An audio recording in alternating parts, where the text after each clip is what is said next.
completely protects the 3.5 acres of wetlands that are located on this parcel. I introduced a model of a declaration that requires a homeowners association, as does your cluster subdivision regulation. The homeowners association will own the open space. And the terms of the homeowners association will meet the requirements of section 42.2.4 of your regulations. The use of the open space is passive, and I believe that it meets that one of the types of open space that you can have in a cluster subdivision is passive open space and preservation. Most of the open space is left in its natural state. One of the waivers that we had requested was a waiver of sidewalks on the east side of the cul-de-sac street. I did withdraw that waiver at the last public hearing, and the cul-de-sac street is shown on the plans, and the proposal is to have sidewalks on both sides of the cul-de-sac, and that waiver has been withdrawn.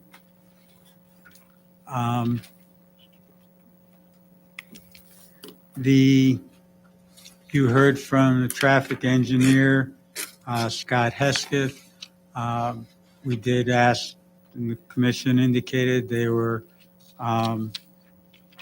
satisfied with knowing what Mr. Hesketh's study showed, and his conclusions are clear on the record that this subdivision will not present a burden on the existing roads. Bill Kane spoke to the market study and property values. He made his point that his market study was not based upon the need for a particular type of housing as the age-restricted development did, but that his conclusion was that there was a demand for this type of housing in Cheshire, and also that it would not affect property values.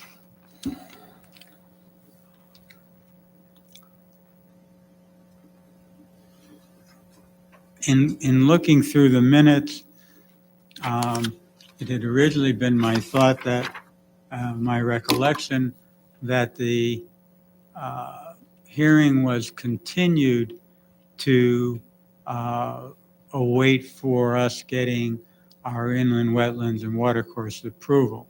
We'd been through, Andrew Quirk, who was here this evening from Cratchit and Jones, had been through the entire plans, repeated some of that at the second public hearing.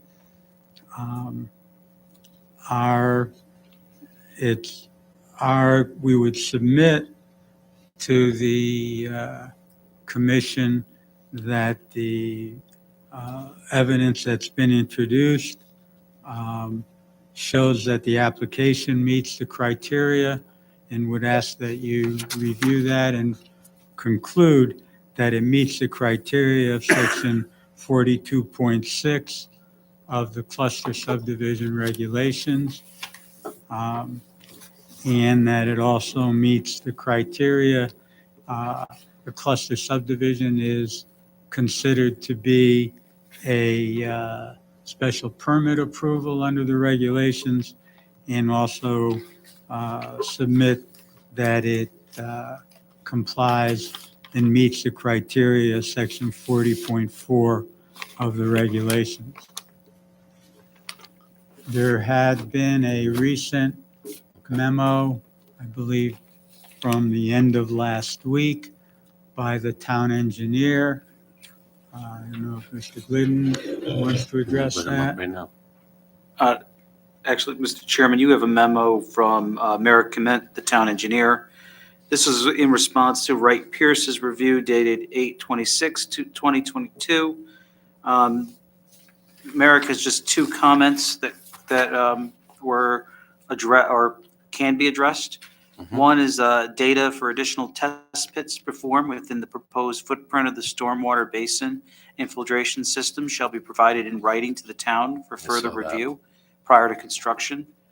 He's recommending that be treated as a condition of approval. I saw that. Yep, and just the last one, that all footing drains that tie directly into the proposed roadway stormwater system shall require backwater valves, AKA backflow preventers. In addition, an indemnification, a hold harmless agreement shall be required prior to issuing certificate of occupancy, and attached to this memo is the form that will be used. Okay. Now, Mr. Rizzone, I know I'm just doing a little housekeeping on my own to, I said that Mr. Shrum was going to give you a list of questions and that need to be answered. And I don't know if that was ever done or not as far But as, if you look at the minutes, I'm looking at the minutes and I it had didn't said really that. end there. There were a number of questions that were asked by both Mr. Shrum and I Mr. know- Wage. I know that there was a question. I know that storm water drains, you just said that.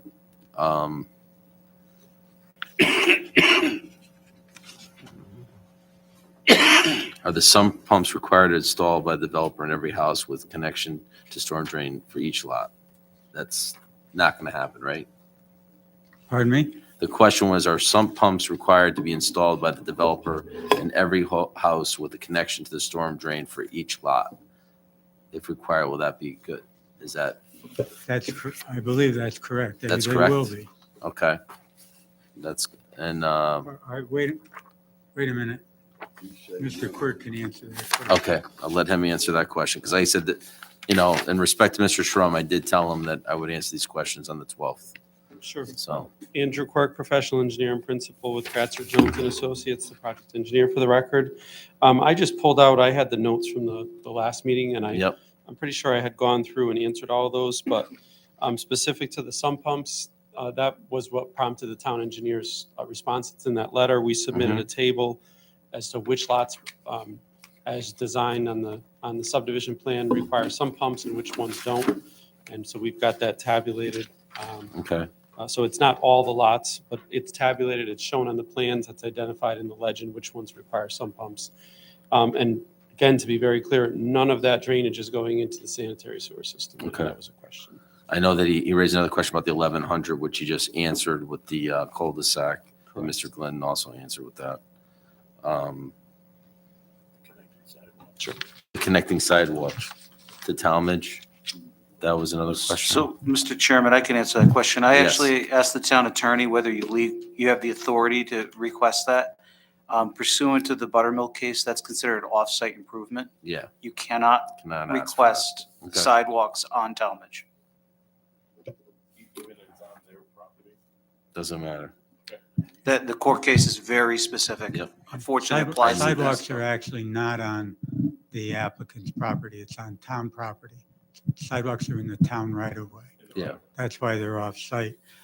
I didn't think Yeah, you'd do that. Mr. Cholo. Yes. Yeah, on page 12 of the July 25th Yep, minutes, that's what I'm looking at. you suggested Mr. Shrum make a list of questions to be answered at the September 12th Mhm. meeting.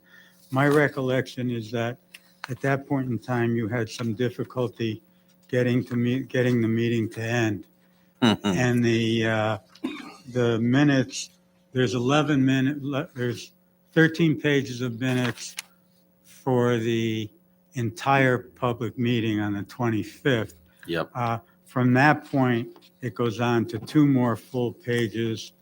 And that's where Mr. Shrum talked about the 24-inch pipe on Yep. Talmadge Road, yep, the sump pump question, yep, and the length of the road.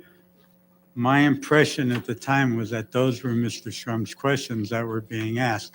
I have not received another list of questions. I don't know if the Planning and Zoning Commission has received any further list of questions. I don't believe so. Nope, my office has not. Okay. All right. I just wanted to address that before I allowed public to come up and get that out of the way. Thank you. I don't know if there's, as I indicated, and as you heard, Mr. Quirk is here. I don't know if you have anything specific, if there's anything, actually, we have been through two fairly lengthy public hearings. Yes, we have. And we, I believe the record supports the application, and especially the sections that I pointed out, but we're here to answer more questions if there are any. I have to laugh because a family member just sold the house on Strollo Court in 6 hours for this price range. I couldn't believe it. 6 hours sold. So, I mean, I think Yes. Strollo Court has been. yeah, it was mentioned in addressed. it. That's why I kind of in laugh. this- It in all this public all hearing. comes up in conversation, All right. Anyone else? Go ahead. Just, I wasn't here July 11th or the 25th, but I reviewed the tape and caught up on it. There was a lot of video, but Yeah. I'm on the same page at this point. Okay. Do you have any specific questions? I don't think anybody, oh, you do? I'm sorry, Jeff. Go ahead. I know that I've asked this question in the past couple hearings. I don't know that I've gotten a straight answer on it. So since the public hearing is going to close, I just want to make sure we get this out there. The POCD encourages, doesn't require cluster subdivisions. The regulations as they stand require 1 acre. Taking into account that they're going to keep the big house that's there right now, you're about 0.65 acres on average for the lots that you're looking to get approved. So going for the cluster subdivision, there's a benefit for the builder because more houses make more money. I got to ask again, what is the benefit for the town? Well, I think the additional open space, I think the whole concept of the cluster subdivision is to use the internal space that's spelled out in the plan of conservation and development.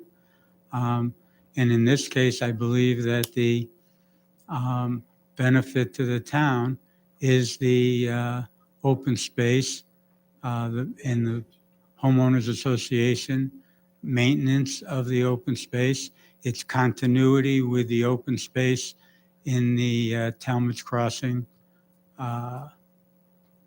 subdivision. But we've talked about that open space too. A lot of it's wetlands, correct? 3.58 acres, yes. And are folks, I know you're talking about all the open space coming together, but are people really, the public, this town really going to use this open space? It's kind of enclosed. It within doesn't these- have to be to the public. One of the provisions in the cluster subdivision regulation, and it goes down a list of things, is passive preservation of natural resources or of wetland areas. And that's one of the potential uses for open space. And we're talking about a difference of, again, about 2 acres, roughly, just over 2 acres of open space. There's 9 Between a acres. conventional subdivision and what you're looking for the cluster. Correct.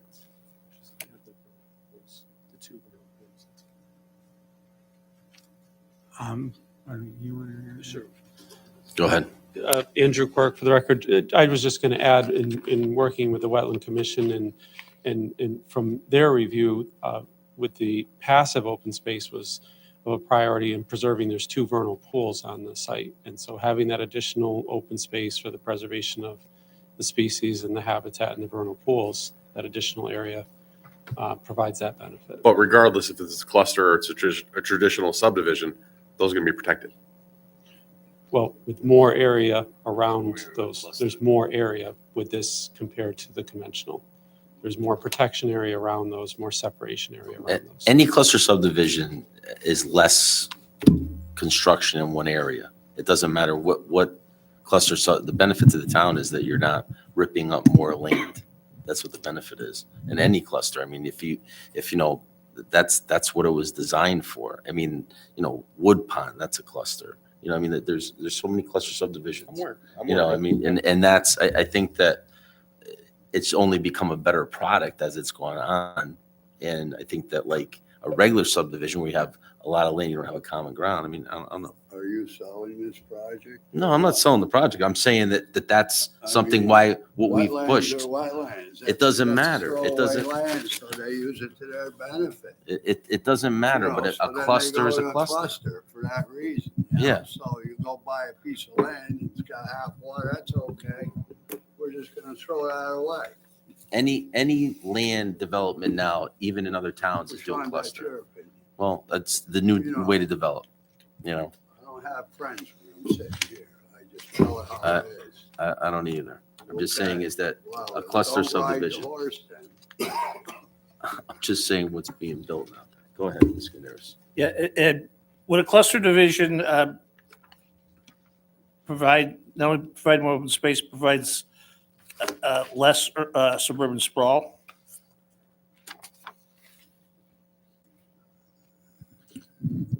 Well, if you read I don't have the language in front of me, but it talks about a more efficient use of the internal land.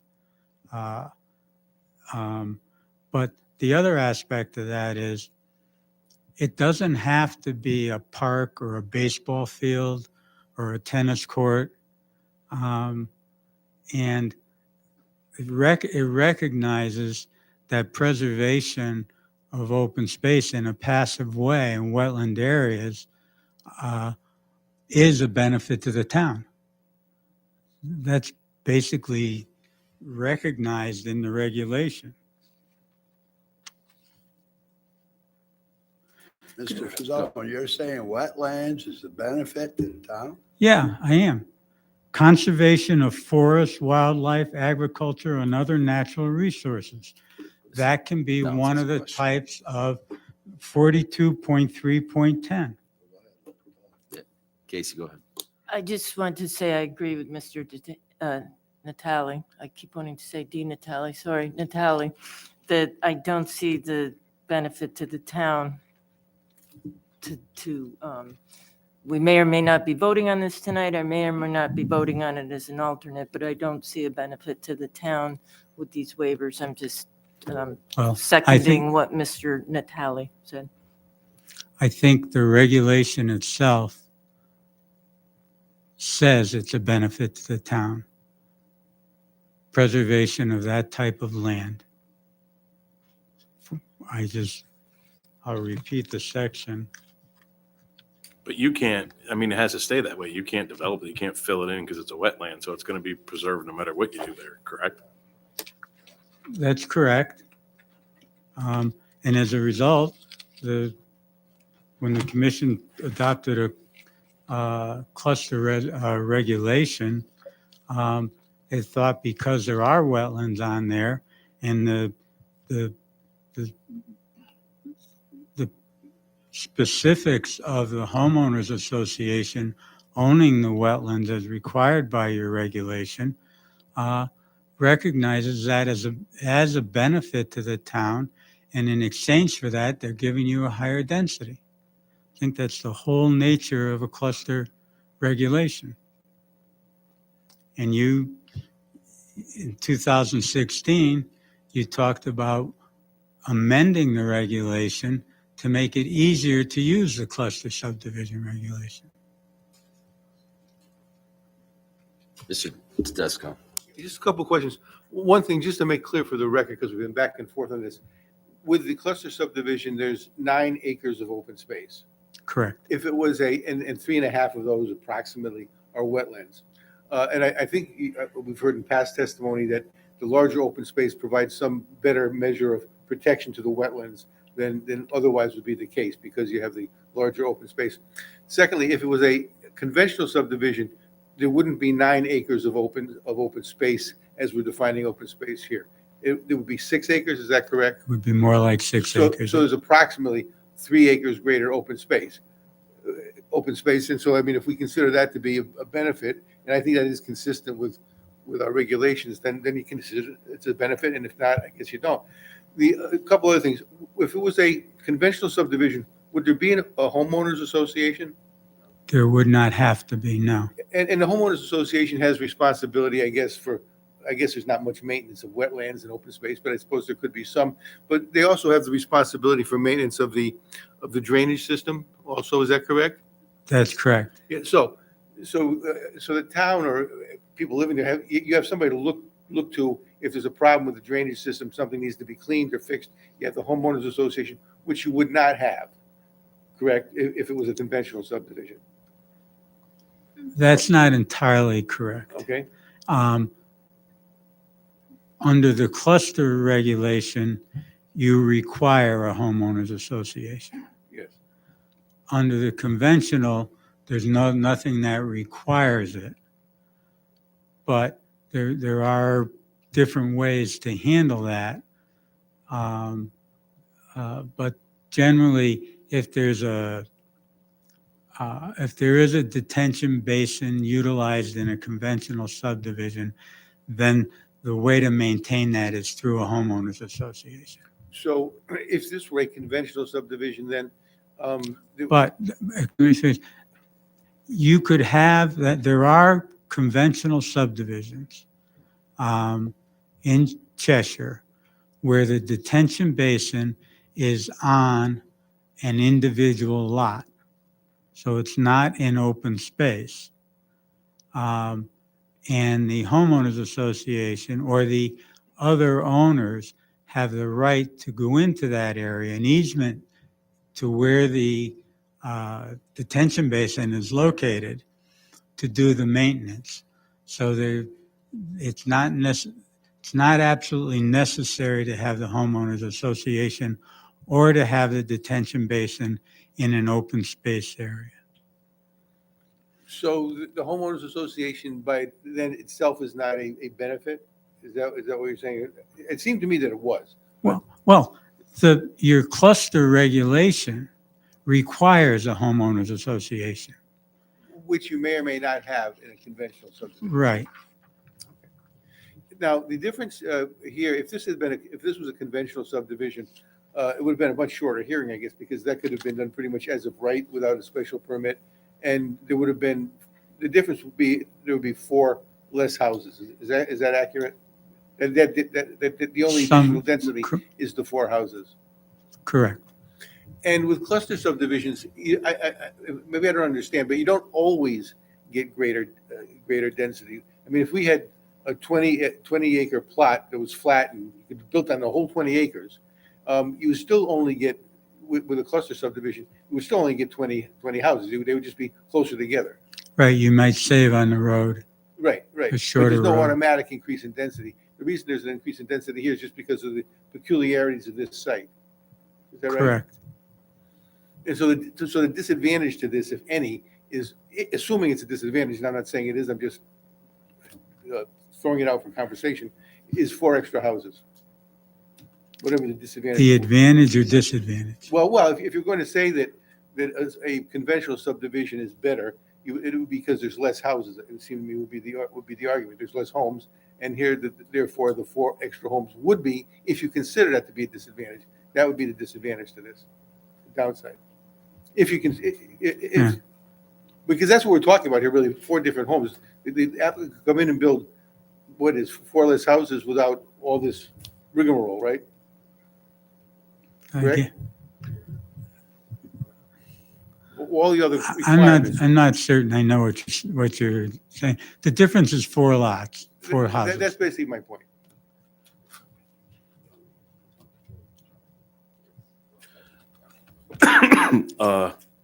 On the cluster, is there anything that precludes us from having them make that road private so that plowing and garbage is not put on the burden of the town?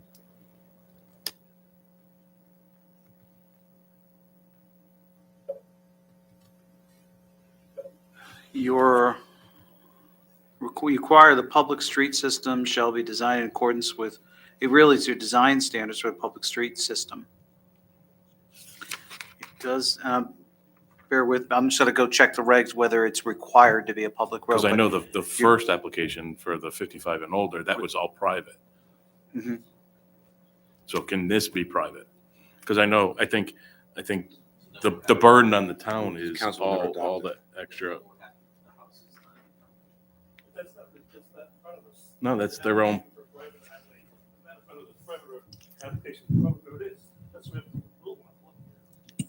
I think that there's somewhere in the cluster regulation says that it may be private. I don't think you can require it.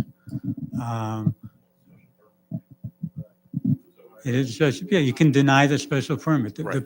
What I'm making clear is that the proposal is that it be a public road. Right. I mean, I'm just looking at what the burden to the town is going to be between the past and this application. And one of the nice things about the other one was there was less burden on it. See, I think that's not proper for you to consider. I think you have to consider the application that's before you, and that's with a public road. No, but I look And at not- it, if I look at my POCD, it says, what's the economic benefit or burden to the town?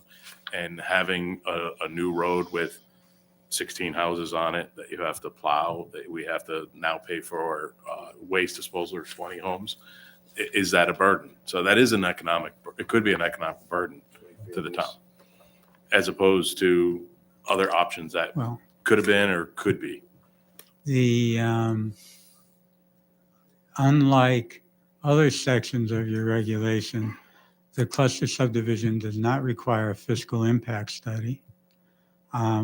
Taxes are paid by these houses, so it's highly unlikely that it becomes a burden on the town.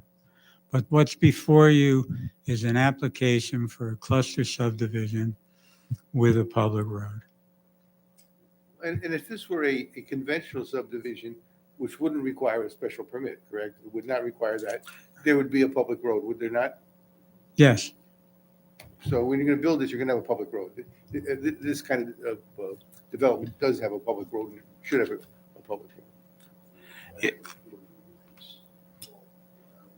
I'm asking what I got to ask. And Yeah, just exactly. Just for the record, your regs say may be served by a private road, but it's not required to be served by may be served by a private road. Attorney Fazone was correct. It's not required to be a public road. But I think Attorney Fazone made a good point that if that's one of the things you're lingering on, then, really, you probably, we can talk about it when you deliver the application, but you may want to go down the road of, no pun intended, saying that maybe you should deny the special permit versus mandating that it be a private road. Okay. I'm going to open up to the public. So, here we go. Yes.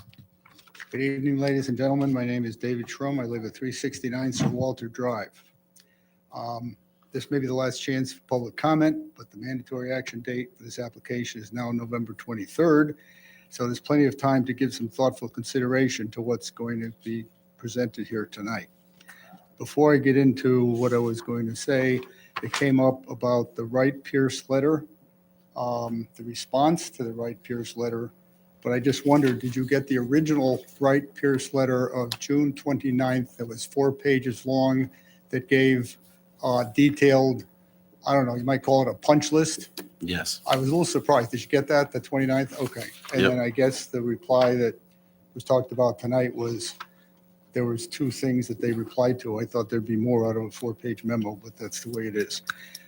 First and foremost, I enjoyed the discussion of clusters. They can work in some places. I'd be all in favor of it. Okay. But in this particular case, there's no compelling reason to build 16 houses on that upper portion, call it parcel A. I'm not going to talk about the 4 houses down on Talmadge Road. That's a separate issue. But right now, we're talking about 18 acres, the Platt Farm, and a cul-de-sac that goes in there. They want 16 houses. Now, there's no compelling reason to do it. You know, there's a lot of talk about, well, you're getting open space. You get that open space anyway, from a practical standpoint. And what you're doing is you're trading perhaps 3 acres of land, and Mr. Stroll says all land is good land. Believe me, I'm all in favor of that. But you're trading 6 houses for basically 3 extra acres of open space. Yes, it's tied into other open space, but trust me, nobody goes there. I live out there. No nature trails, no anything. The animals like it, they can appreciate it, but from a public benefit standpoint, you're not going to be able to see it from the roads. Nobody's going to go there, probably including the neighbors. So that's what you're trading. You're trading 6 extra houses for minimal open space. Now, the regulations, which Mr. Vazone likes to cite, Section 42(6) says that the regulations say that the open space and proposed use should be significant and beneficial. Might be beneficial, but it sure as heck isn't significant. However, there were 2 previous proposals with maps for perk testing for this property. The first was from Potter in 1987. I've got some things to give you folks. And was for 10 1-acre lots. And if you want a good illustration of what you folks were just debating, you're going to see them in just a second. The second was for 11 lots, conventional subdivision, that was thought about, sort of, never really formally proposed by Apex Development. You might recognize that name. Let me give you the map, because it's going to take some concentration. We're going to have to do this in the evening. There's 10 maps. Each have one.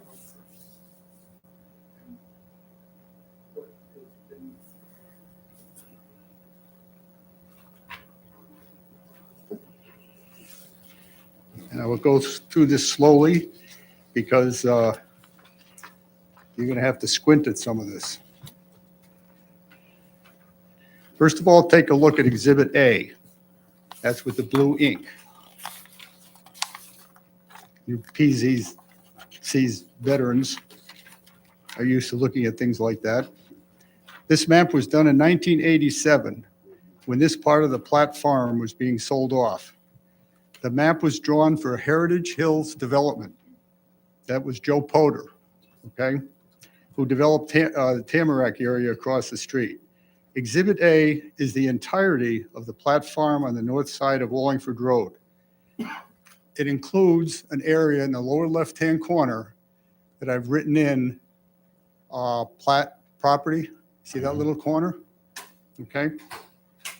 The lower right-hand corner, the total of this map, and you can see it in the upper right-hand corner, is 21.95 acres. To avoid any confusion, when it was finally sold, the family retained the part marked Platt property, which ended up being 3 acres. So you subtract 3 acres from 21.95, and you get the 18.95, which is what you're dealing with on this application. Just want to clear up because there can be some confusion about how, you know, one thing says one thing and something says another. If you move to the left center of the map, there's a red box showing the parcel having 6.64 acres of wetlands as delineated by the map maker, Conklin and Soroka, a well-known engineering firm at the time. You see the box? Mhm. So they marked this parcel of initially 21.95, cut back to 18.95. They marked it as having 6.64 acres of wetlands. Now I would direct your attention to the upper right-hand corner of the map. And you can trace a red line. It's probably very hard to see, but if you squint hard, you can kind of see a red line coming down from the upper right-hand corner all the way down to the lower left, where it just tweaks the corner of that Platt property. You'll see it goes to a thin blue line, kind of a thick blue line. That's what ended up being the northern boundary of the Platt holding, the northern boundary of the 3 acres. So there's your wetland boundary as delineated by Conklin and Soroka.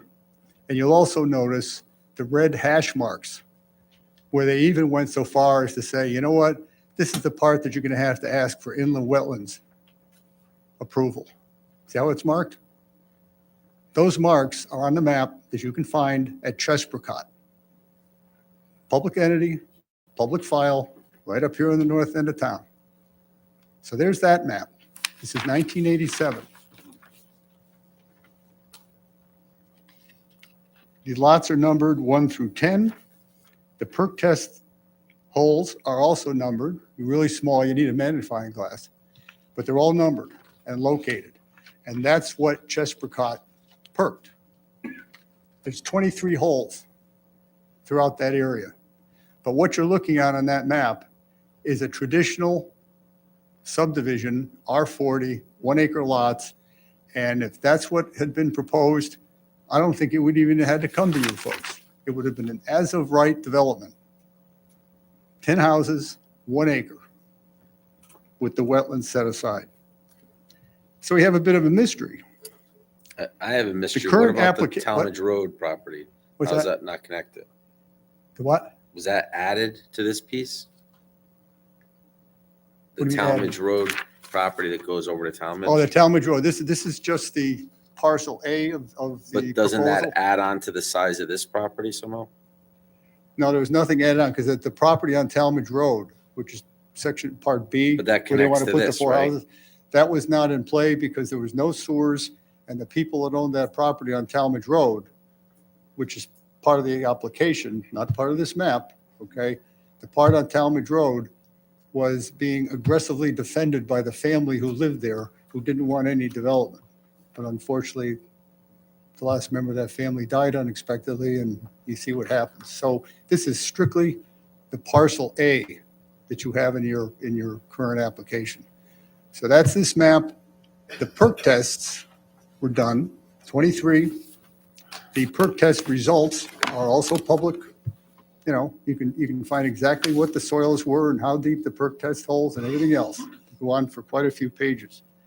But we have a mystery because the current application says there's 3.58 acres of wetlands. And when 50% of that 3.58 is used in the cluster regulation formula, which you can find on page 4 of the application, when you roll that wetlands acreage in, okay, if you use 3.58, you just squeak in enough. It was talked about at the last meeting. You just squeak in enough to get 20 lots. Comes out to 20.2, if I remember correctly. You'll find it in the block on your applications, okay? If you use 6.64, you can't do a cluster because you can't get 20 lots. So then the question becomes, how can you be off by 100%, or almost 100%? 6.64, Conklin and Soroka, 3.58, current applicant. How can that be? Inquiring minds may wish to look at Exhibit B on the back. This section is of a map, and again, it's only a section because the map was too big for me to get on my computer, but you would have to read it, okay? It was created by Mylone and McBroom in 2014 for a potential 11-lot subdivision. They were kind of pushing the envelope a little bit here on the same land. You'll see that it looks just like the other subdivision. Cul-de-sac, 10, 11 lots, 1 acre, everything's fine. Again, this is before sewers, before they thought of even having a cluster was available. But this is what a traditional thing looks like. As a way of orienting yourself, you can find the plat land in the lower left-hand corner with that same blue boundary, okay? I know it's tough to figure out your maps, but B is just a small section of a much bigger map, but it encompasses some important locations and kind of illustrates the point that I'm going to make. The detention pond is there, but of course, it's not the nice detention pond that you have in a current thing, but it's more, that's why we always stick to the detention pond, okay? It's pretty rudimentary because you don't want to spend a lot of money when you're doing a preliminary application, okay? But again, that gives you a little orientation. The wetlands boundary, and the upland review lines are evident. They're in the left-hand margin. Unfortunately, their labels were cut off, they were truncated. But if you look, you can see that the lines for the wetlands boundaries and the upland review area are marked. They don't match. Those lines don't match the Conklin and Soroka. Now, but the discrepancy between the maps, where the lines are and the total wetlands acreage, can likely be explained by the data from the perk testing done by Chesprocott in 1987 and again in 2019 and 2014. In 1987, none of the 23 test pits were marked showing fill, F-I-L-L. In 2014, many of them did. The most relevant tonight are numbers 4 through 9. You'll see them in red on that map on B. Test pits 4 through 9. The inches of fill, as noted on the Chesprocott field notes, are in the upper left-hand corner. See them? Test pits are listed, and the inches of fill are noted. These would explain the shifting of the wetlands boundaries to the west. Simply, it appears that maybe perhaps some wetlands were buried.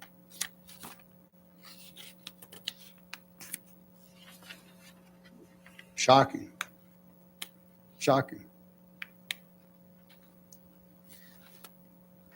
The answers for you may be, well, it's not our problem. That's not a P&Z problem, that's a wetlands problem. Incorrect. You have to run that formula through to determine whether you can get 20 lots and therefore a cluster. Okay? But it's pretty clear. Now, second guessing all you want. The test pit data that was done in 2014, the handwritten notes, they didn't make a lot of copies of those. But I got 48 pages of perk test notes from 87 to 2014. I'll just pass this one down. I don't think it's my only copy.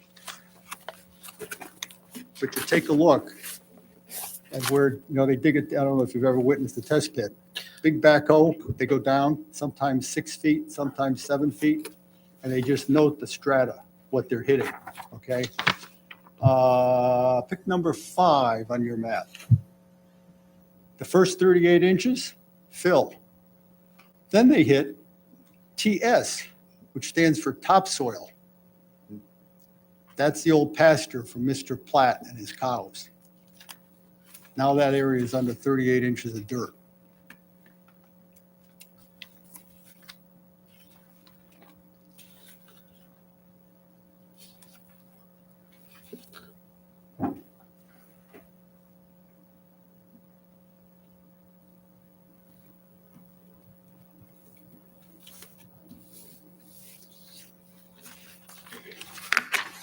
If you run the 6 now, in all likelihood, the 6.64 might be a little off because of the way the property was ultimately changed. When the lower part for the Platt family was broken off, okay? But it can't be by much. You're 100% off, okay? And there is some science and there's some art to determining wetlands, but you can't be off by that much.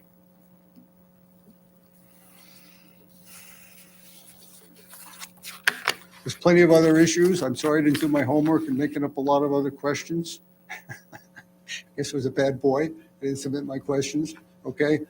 This is the biggest question right now. There's a whole bunch of issues with water. There's issues with some pumps. There's issues with a lot of things. This one is very intriguing. And the bottom line is, okay, the bottom line is there's one owner from 1987, one owner between then and now. So it can't be, oh, well, prior owners must have done something. Even one owner. There's plenty of time to sort this out. We're supposed to close the public hearing on the 29th.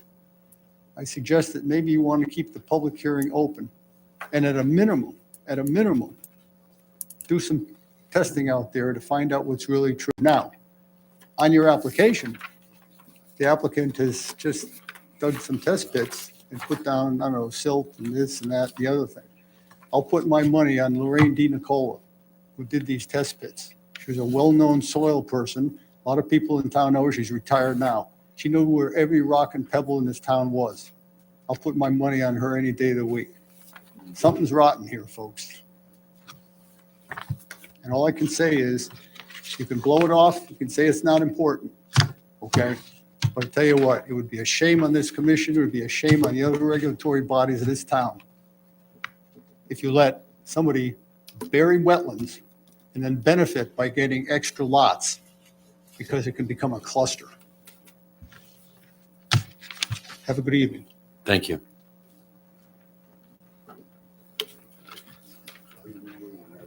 Oh, wait a minute, excuse me. I promised Mr. Lowe that I would say something nice about him, and I did. I'm sorry. Wait a minute. That paragraph here.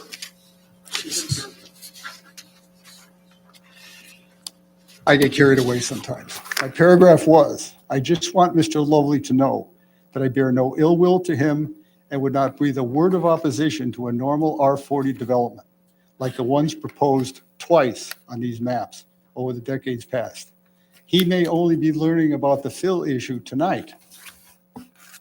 Unlucky for him. Thank you.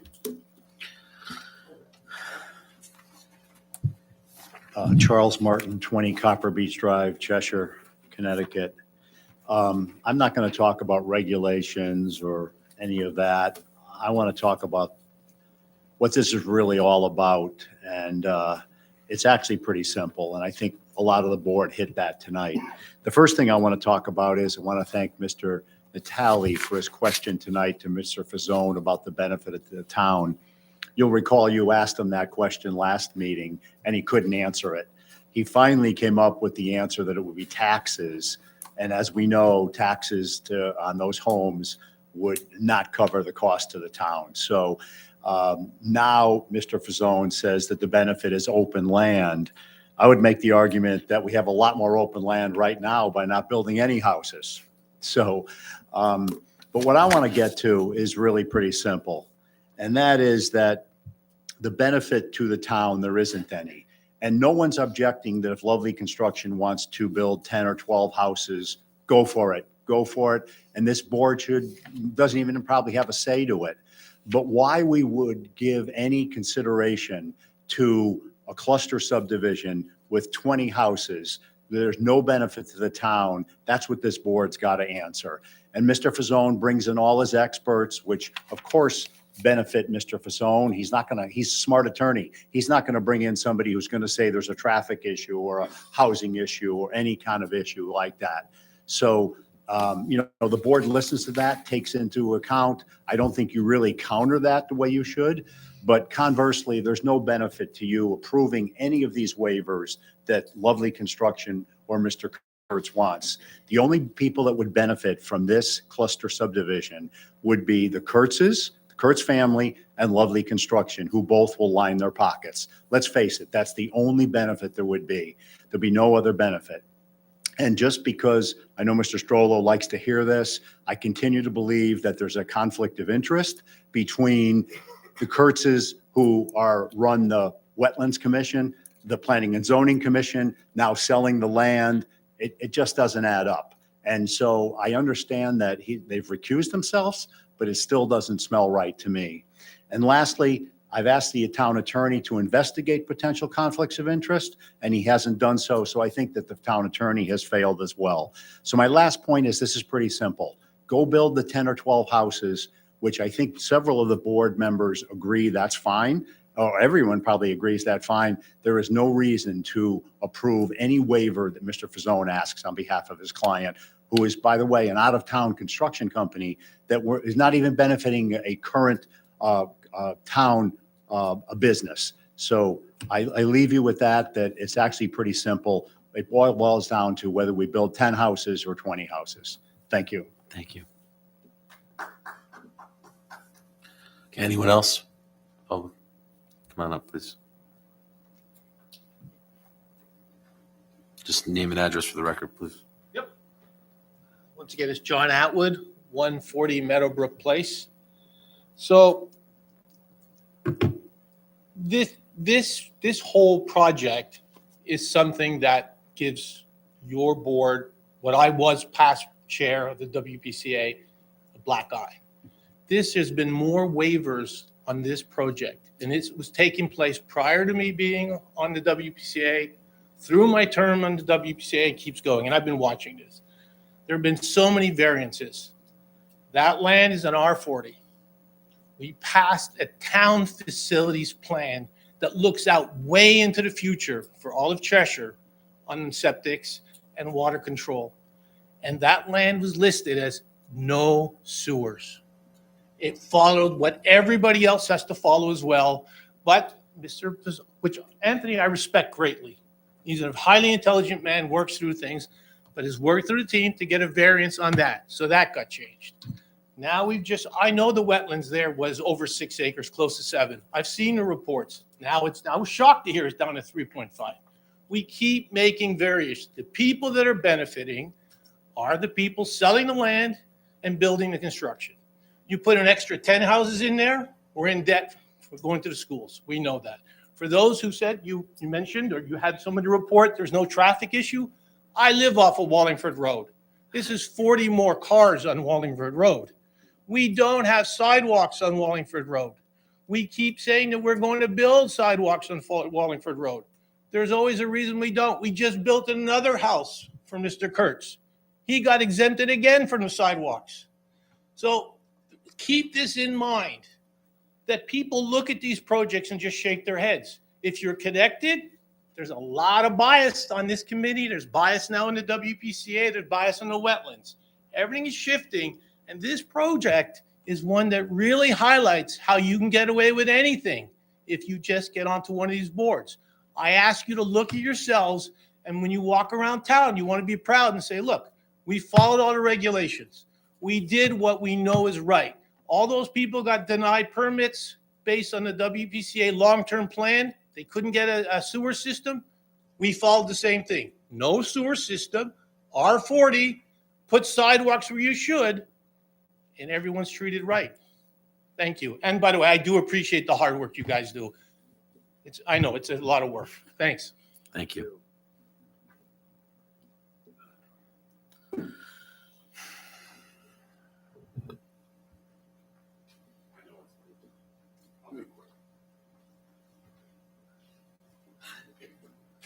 Matt Wage, 669 Wallingford Road, and the previous minutes had me as Matt Wade. It's Wage, W-A-G-E, just to clarify. Yep. Oh, it's just like minimum because I'm short. I'm not going to go into wetlands, but, I did have the opportunity to speak before the wetlands, presented a lot of information. I went as an intervener, which Dr. Dimick said he hadn't seen that in 48 years. I never even knew that even existed. But I did with the help of Mike, and the other Mike was able to present. So I'm not even going to go into the wetlands as much. The concerns I have, the HOA, which I think is a good idea for any new development. They would have responsibility for the storm management system, and they'll also have responsibility for the wetlands themselves. If you look at the Wright Pierce memo, it's going to require like heavy duty equipment on a 10-inch wide thing. I don't know how homeowners in an HOA can accomplish that. I don't know how they would watch that. The Wright Pierce also asked that they do test pits, 3 of them in that area, which was actually originally wetlands. So it's got to be on top of soils that don't drain. I talked to Andrew Quirk a little bit to maybe help him see if we can recharge what little wetlands remain. And as a point of fact, when Dave gave his presentation, he said parcel A. In all your literature, this is actually on parcel B. And parcel B now contains 3 acres of wetlands. Parcel A, which is a Talmadge Road property, contains 0.5 acres of wetlands. So the parcel B went from 6.64 approximately 6.5, down to 3 acres. And I truly believe that's from the filling of the wetlands themselves. In terms of the benefit to the wetlands for a cluster versus a conventional wouldn't necessarily have the stormwater management system, which actually does affect the wetlands because 1, you're bringing a sewer through, 2, you have the stormwater basin, literally in the wetlands, which is definitely not preferred. So there's a long-term detriment. I even brought that up to the Wetlands Commission, which they didn't think it was significant enough to downgrade it. But the wetlands would be better off without the cluster. And that's just my opinion. The market study from Kane, I did a little research on that. There was a 2021 peak in real estate prices. They all went up by about 120% in Cheshire, and that's the year that he used. Out of curiosity, I looked up some of the houses that were mentioned. I didn't get the report because it's rather lengthy. One of the interesting things, because I bought here in Cheshire in 2006, and I've always waited for the time that my property value came up to the point that I actually paid for it. A lot of the houses that you talked about that were, I forget the name of the road, but some of those houses are now 5% above where they were when they were built or sold in 2006, 2007 at the peak. So we hit this great big peak, we hit the big drop, and then we came back up. Interest rates are up. I don't know how he's going to make money on $700,000, $900,000 houses there. It's just the market's changing. Stroller Court, kudos to a guy who can sell in 6 hours. I sold a house in California like in 15 minutes one day. So those things do happen, but I just don't see the benefit to that market study because this will take years to put this in. I think that's about it, because I said I'd be short. And also, just as a point, because I sat through and I listened to the whole prior thing on the park. You guys did a great job. You asked all the right questions. Elmwood Road, whatever that is, since I've gone to the high school like every morning for like 8 or 9 years straight, and that's how it sneak in and that's how it sneak out. Because the high school students park in that park, and they're going to try to get out any way they can. And you live off of Patton. I knew kids that lived off of Patton, and I said, "Oh, I'd love to give you a ride home, but can I drop you off at the corner? Because it's impossible to get out."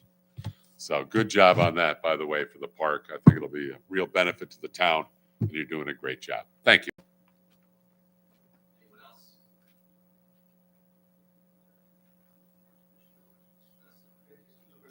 The fact that a member of the commission may or may not, or a family member may or may not have an interest in property doesn't change the fact that this commission has to rule on applications that come before it. That's our job to do.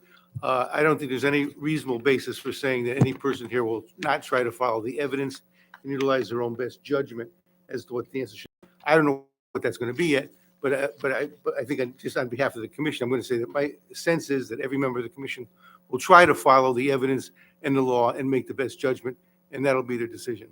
And there's no real legitimate evidentiary basis for saying anything else, period. I would hope so. You would hope that's the case, right? Thank you. Yes. Right. That's all I'm asking. That, again, if the board approves this cluster and all the waivers. For the record, boards fail. I'm Yeah, but sorry. that's not all that was at. That's not all that you said. But if we're just on that point, then we don't have an issue. But that's really was when it said. And we only really have one waiver before us right now, I think, and that's the waiver on the opening up of the acreage, right?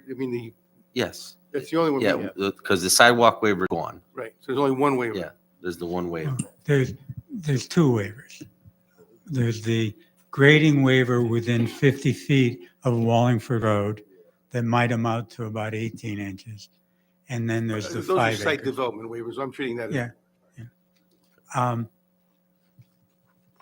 Okay, to start off, Conklin and Soroka were good engineers. They were not soil scientists.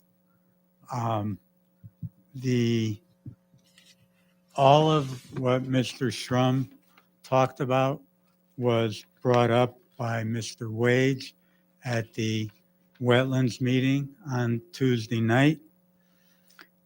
One of the findings of the Wetlands Commission is that, is item number 2 in the motion, and that they found that the property contains 3.58 acres of wetland soils in the western portion of the property.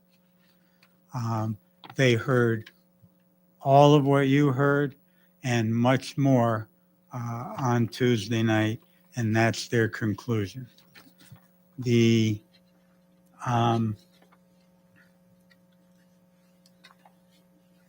Mr. Martin lives in a cluster subdivision that abuts the proposed cluster subdivision here.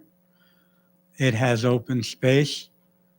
I don't know what else in that cluster subdivision benefits the town of Cheshire other than the preservation of the wetland area in that subdivision.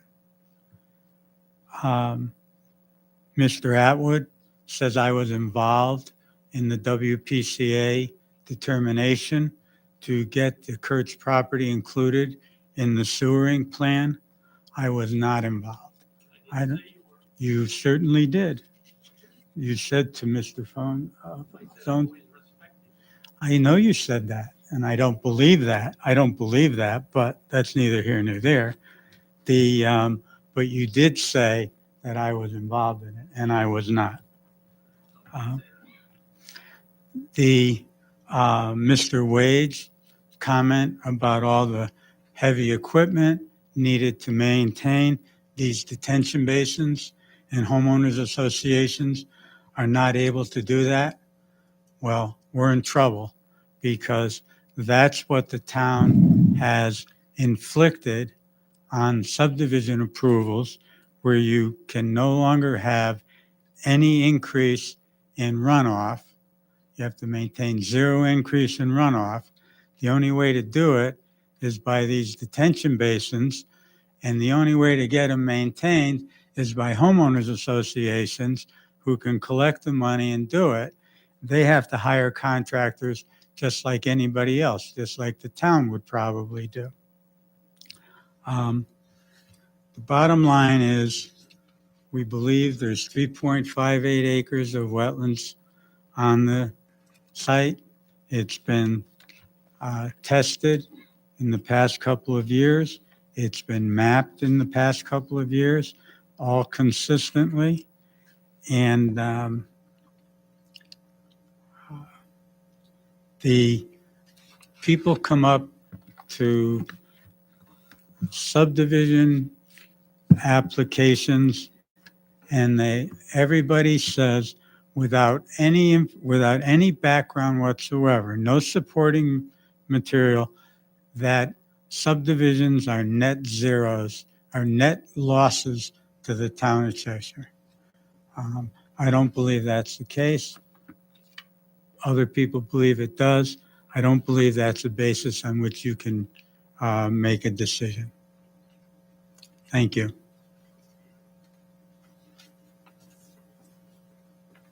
I just wanted to add 2 quick points. Andrew Quirk, professional engineer, Cratchit and Jones. Just quickly on the Wright Pierce letter, we did have an extensive meeting with the town engineer, and it's just those were the 2 issues that he wanted to have included as conditions, but all the other comments were addressed, thus the reason for that. And then the last, I guess I was just a little baffled on the passive open space, just seeing over the last 20 years the change and the development of cluster subdivisions and how passive open space has been valued, especially in a situation like this when we're talking about forested areas, flood control issues, the vernal pool issues, things like that, that 50% more open space provides that much more benefit to those areas, which does benefit the town. For example, I didn't bring the entire presentation, but in the 2 developments, when we had the the conventional that we laid out, we went through this in the previous public hearings quite a bit. The green area on this shows what would be, according to this layout, what would be the open space. So in the conventional, that entire area out to Talmadge Road is not part of the open space. Now, I know those are wetlands and they're protected as wetlands, but having that comparison with a buffer area as part of the open space that's layered in terms of your wetland regulations, well, the town's wetland regulations, the buffer requirements, the open space that's protected, and a homeowners association that then is also responsible. Sure.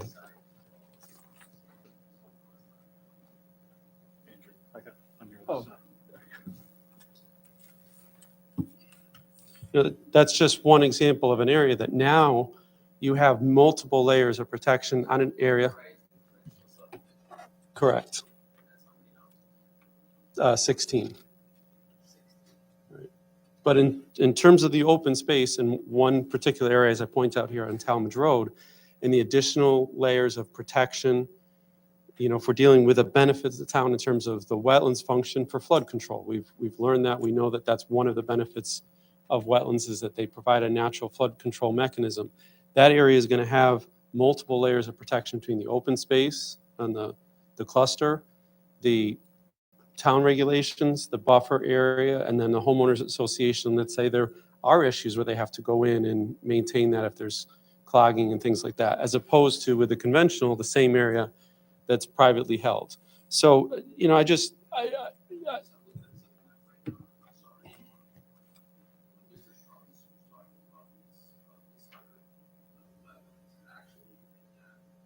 The cluster,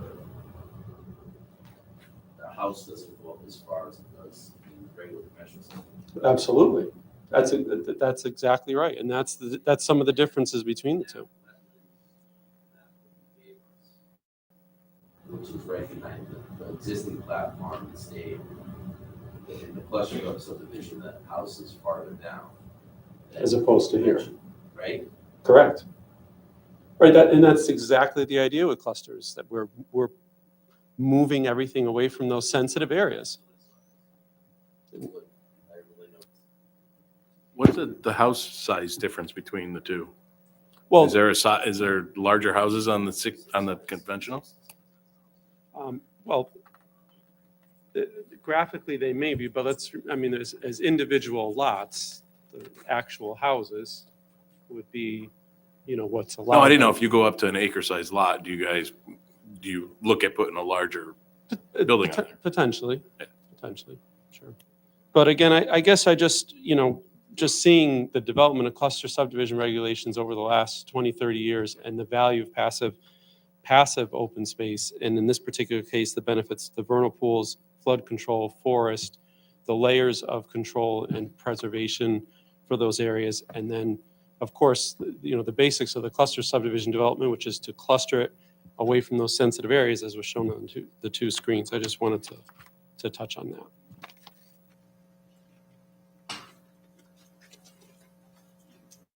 Since Charles Martin, 20 Copper Beach Drive, Cheshire, since Mr. Fazone pointed out that I live in a cluster development, I wanted to point out, first of all, I didn't know that until I started coming to this. And if I understood it, there's a lot of stuff going on here. If I understood it, what they're saying is with the cluster, there'll be more open space. Let me tell you about the open space in Copper Beach Drive. It's an annoyance. It's a nuisance. It's a joke. The open space in Copper Beach Drive that presumably I own some of it is in wetlands behind my house, and it's along Talmadge. It's that whole section along Talmadge, which we have to mow, we have to take care of, we have to plant trees, and most of all, because the homeowners association, we have to pay a dues every year, which it's like $400. But that dues largely goes to insurance to protect the homeowners association board members in case they got sued. So that whole concept of more open space does not benefit a homeowner. So I just wanted to clarify that since Mr. Fazone brought it up. And I just want to reiterate again that Mr. Fazone has really not answered the question, why a cluster subdivision with 20 homes benefits the town of Cheshire.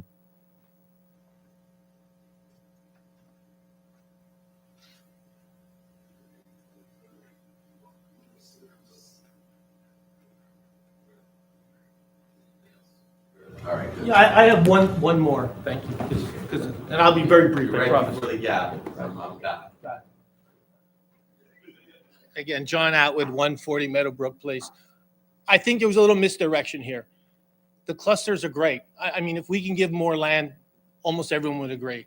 That's not what's going on here. What they're actually trying to do is add more houses in the same area. 10 cluster home, go for it. Now we're up to 16 to 20. It's not the cluster issue. What we're really doing is taking away land to fit in an extra 4 to 6 homes. 6 homes, 20 actually. It should be 10 homes, that's it. However you want to do it, I support the cluster. You can have more land altogether, that's great.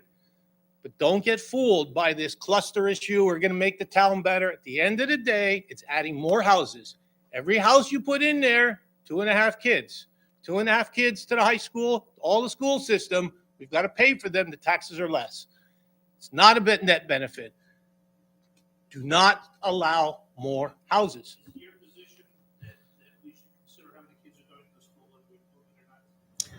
My position remains that this was zoned an R40, no sewers.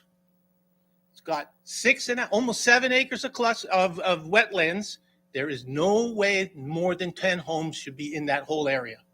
But I'm just adding the fact that we were mentioned that it adds value to the town. It doesn't, it costs. So I'm not going to tell you how you should vote or what the rules you do. It's up to you. You tell me if you should consider it. Well, then don't ask me then. I'm answering all the things that have been said. When it's said it adds more value, I'm showing you where it's a distraction. At the end of the day, it was zoned for an R40. It was zoned no sewers. We keep making these variations.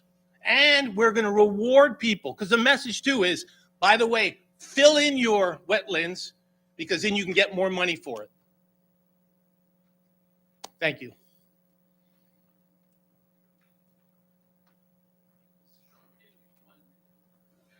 Just a note on this, just a quick note on the sidewalks. Yes, you can't do off-site, force off-site improvements, but the sidewalks along Copper Beach are not on town land. They're on Copper Beach's land, which means they're on-site improvements. And I see no reason why they did it for Copper Beach. They should be able to do it for the little stretch coming up Talmadge Road. So that off-site issue, it's not an issue, okay? It's just not. You just have it, move it back up off the road.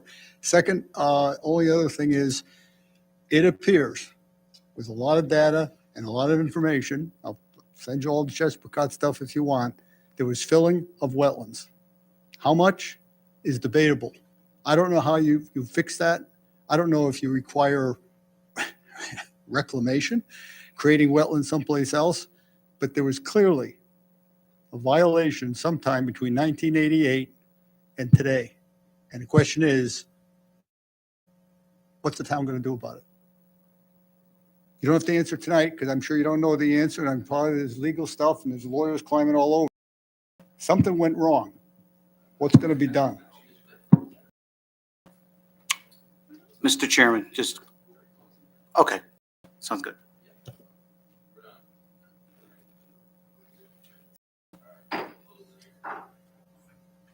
Okay.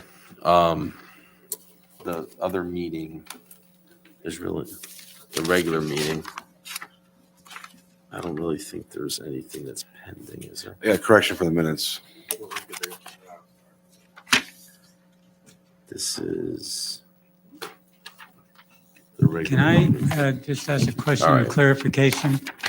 You did close the hearing, the public The hearing. hearing is closed. Thank you. Okay. All right, so I'm going to call to order the regular, we gotta do the adjourn. Yeah, motion to adjourn the second. Who's for? You? Okay. All right. All those in favor of the public hearing being over? One, two. Adjourn. Think of saying aye? Public hearing over? Okay. Now, I'm going to start over with the call to order, the regular meeting. Got the vote, got the quorum. The pledge, accept this public hearing, 7/25/22, and regular meeting, 7. You said there's clarification on the minutes? Yeah. Hold on.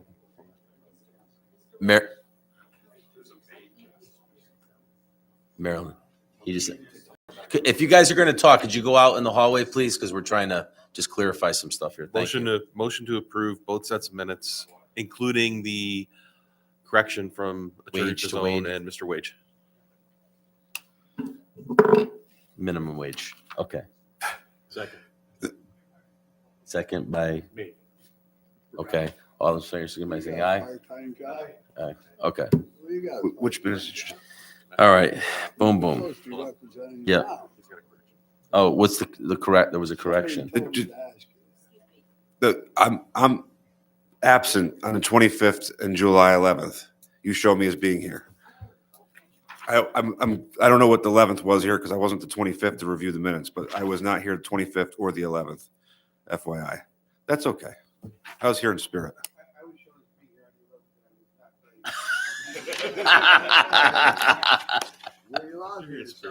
Oh God, you're here in spirit, baby. You're here in spirit. Okay. Just amend it. Okay, so now we're going 1, 2, and 3. We're gonna hold off till next meeting. Jesus, because I mean, could I stomach it? I want to that's not the park. This is Kurt's. We're not doing that. Not voting on that thing tonight. Because I don't want to get into a fight in the parking lot right now. Because I will. So no fist fights. Yeah, let me just digest it till the next meeting, please. Okay. And then going on to new business, the application for the Pine Brook. We could vote on that. Yeah, Mr. Chairman, I have a motion for you. Motion to approve application for a special permit on behalf of John and Jill Blanchie, owners, Rob Estes, agent, application for construction of accessory apartment pursuant to section 30.5 of the zoning regulations located at the property of 25 Pine Brook Court, Assessors Map 93, Lot 26, Zone R80. Approval is per plans provided by the applicant, and further, the Cheshire Planning and Zoning Commission finds that the applicant has demonstrated compliance with the standards set forth in Cheshire zoning regulations 30-5. Move staff worry. Second by Mr. Oh my God, I'm having a heart attack. That's how. We have one too many people. Yes. I'm tired. Yeah, Dina. Yeah, I'm getting tired. Yeah, you and the Dina Tally. So Anita, I'll have you stay out for right now. Okay. So we have 1, 2, 3, 4. Okay, we have 9. All right. So on those are in favor of the application, see by saying aye. Anyone opposed? You're opposed? Okay. What application are you talking about now? The in-law apartment. The in-law apartment. That's what we're doing right now. Well, okay. Okay. Are you for the in-law Well, I apartment? don't know. You're going back and forth. I'm sorry, Woody. Okay. Let me start. We're going to start over again. No, Okay. that's fine. Okay. I understand. Now. Okay. I moved staff wording, so now we're voting. Okay. So are you for the application or against? I'm for it. Okay. So it's going to be 8-1. We have Anita's out. Anita's out. Okay. Anita's out. And Mr. Avocado voted against it. Avocado. Did you see my band? Yeah, I saw. All right. Yeah, he went by Mr. today. Avocado voted against it. Okay. Now, the next one, the application for the town of Cheshire. We're gonna do one at a time, right? Yes. Okay. Motion to approve application for a special permit on behalf of the town of Cheshire, owner Ryan Chmielewski, registered landscape architect, agent. Application for filling and grading activities associated with Bartland Park expansion pursuant to section 25 of the zoning regulation. Hold on. You're out of tape. Applicant is requesting waivers to 25.323 and 25.3211 as part of the requested special permit. Activities are located at the property of 520 South Main Street, Assessors Map 71, lots 89, 91, 170, Zone R40. Approval is per plans entitled Town Cheshire, Bartland Park, Phase 1, prepared by Weston and Sampson, revision date August 31st, 2022. And further, that the Cheshire Planning and Zoning Commission find that the applicant has demonstrated compliance to the standards that set forth in the Cheshire zoning regulations. Move staff's wording. Second. Second by Mr. Avocado. I'm gonna, Are we voting all these on one shot? no, doing one. We're doing one at a time. On this application, this is the application for the open This is for the filling and grading. filling and grading. Okay, just let the record show that we discussed that the town was going to monitor it, and that if there was any big events there, that the town would police it, basically. Yeah. They did. And they And agreed it's- to a 6-foot fence. So It's just, spec'd in the project. yeah, so let the record know that before we vote, that we know those things. Mr. Yeah, I Textor. just want to say, I think that my colleagues down at the other end of the table asked a lot of very good questions about safety of kids. Yes. That's very thoughtful, and I think it made a real impression on everybody. Thank you. Yeah, I mean, well, hey, you know, You still did it Everybody- anyhow. You did it anyhow. yeah. Everybody wants to play in the payloader. Okay, so, Under the seat, under the seat. all right. No, we're just saying that the record showed that, all those things have already been discussed. Okay? Okay, it's just discussion. Okay, so all those in favor of everybody here? Woody left. Woody left and, well, yeah, it's better for him. Okay, so, yeah. It all worked out in the end. Okay, so that being said, all those in favor, signify by saying aye. Anyone opposed? No? You're going to be opposed? Okay, so it's going to be 8-1. Downs. Okay, so moving on to number 3, at least we're giddy. Okay, so application for special permit for, okay, go ahead. Motion to approve application for special permit on behalf of Town of Cheshire, owner Ryan Chmielewski, registered landscape architect agent. Application for the expansion of Bartland Park pursuant to section 32, 33, 40, 41, 46, and 49 of the Cheshire zoning regulations. The property located at 520 South Main Street, Assessors Map 71, lots 89, 91, 170, Zone R40. Approvals per plans entitled Town of Cheshire, Bartland Park, Phase 1, prepared by Weston and Sampson. Revision date August 31st, 2022. Further, the Cheshire Planning and Zoning Commission find that the applicant has demonstrated compliance to the standards that set forth in the Cheshire zoning regulations. Approval of special permit is subject to the following conditions. 1, the water main on the property will need to be extended to the parking area and walkway to outdoor assembly, and fire hydrants added. Final design layout will need to be approved by the fire chief and shown on filed plans. And 2, access around the public assembly areas must be readily available for emergencies. Any access controls will need approval from the fire chief / emergency management director and the chief of police. Staff's wording. I'm giving it to Kaderis, I'm sorry. Okay, and so moved by Natali, second by Kaderis. You don't have a conflict of And interest on that? Yeah, I do. Discussion on I it? want to say one thing. Yeah. Just for the record, I think that this is good for the town, what they're going to do down at the park. I'm looking forward to it. Yeah. I think they did a good job with their presentation. I think they did a good job with the Say that plans. when you're in line for the bathroom, just saying. Okay, I won't comment on that. all right. Everybody in the porta potties is good events. Yeah, listen, anything they do down there is gonna be great for the town. I mean, the Jamborees, there's a lot of stuff going on good down there, so I think. Okay.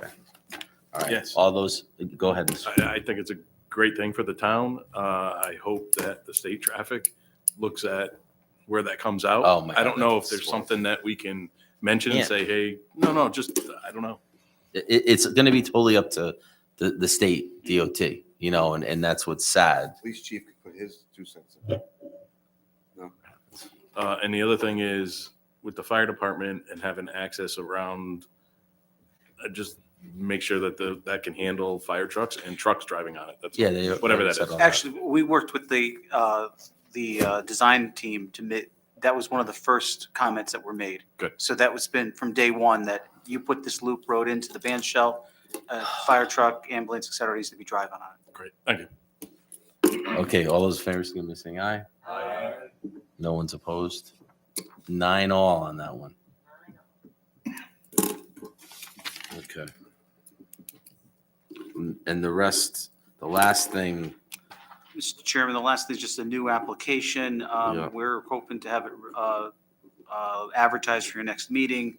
This is, they're coming back for revisions to a special permit for development of rear lot that they did not fall any of their approvals.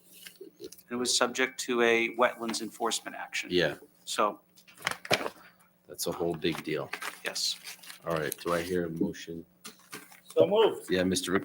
Kaderis, motion to adjourn. Who's going to second it? Second by Mr. Avocado. All those in favor, say by aye. Let's go home. I'm sorry it's so late.